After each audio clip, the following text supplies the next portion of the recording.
natin is 760 and 500. Huwag na yung mga putal. 760 minus 50 is 710. 500 minus 50 is 450. Gagawa tayo ng rectangle na yun ang size.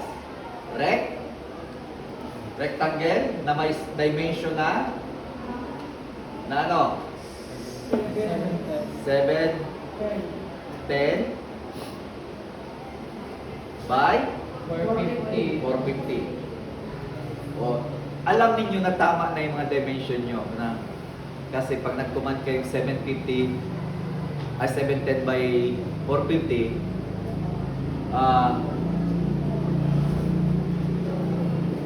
yun yung size niya. Ano?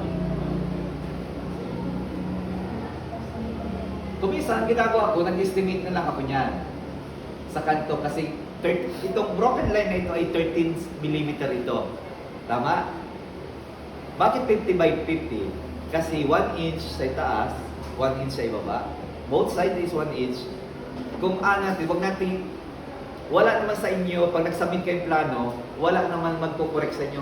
Bakit hindi 1 inch ang iyong page? Yung ano nyo, borderline sa ano? Walang ma-question yan.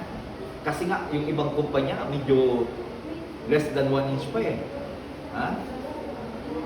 Okay? Ipo-proportional ko lang dito na medyo kwadrado siya. Ibig sabihin proportional na nilagay ko. Tama? So, ibig sabihin nun, baka... Okay. Wala sa gitna kasi... Okay lang yun. Wala talaga sa gitna yung mga plano. Why? Yung ibang plano, may naglalagay ba ditong number? Text.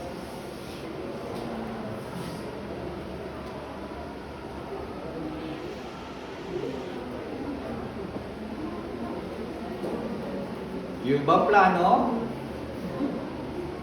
ay meron pa silang sinusulat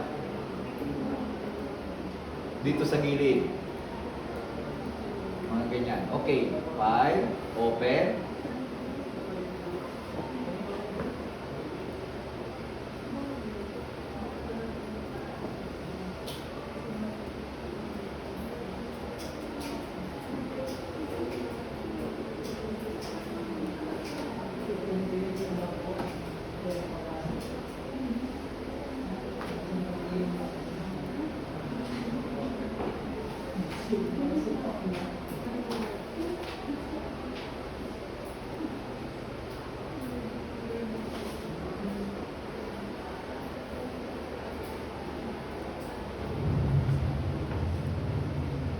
Okay.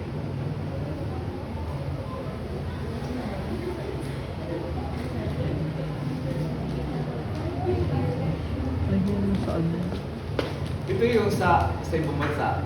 Okay, meron na silang meron sample ang AutoCAD para hindi ka gumawa. Pero ang standard nila ibang bansa.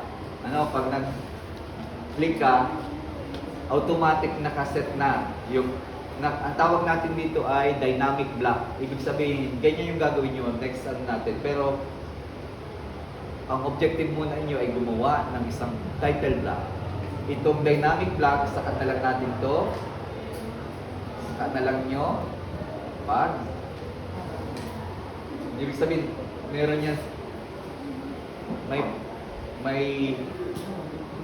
mga property siya na na-print sa gilid. Nakita nyo sa pag nag-type ako, meron siyang lumabas na text. Ano? Kung sino ang author ng ano. Kasi minsan class, pag international plan, yung nagdo-drawing, wala doon sa plano. Wala sa draw. Kasi nandun kumpanya. Kasi ano lang kayo, pinadrawing, walang malabas na pangalan doon by. Pangalan nyo. Naintindihan nyo ako? Ang nandun, yung nag-design, yung architect at yung kumpanya. Kaya minsan, paano matatrace na kung sinong gumawa, nasa gilid yung code. Nandito. Yung plano.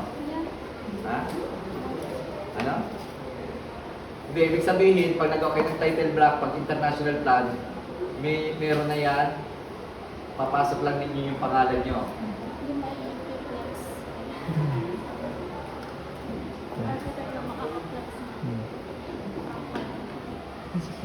Nagkamali spelling ko yan, ganyan.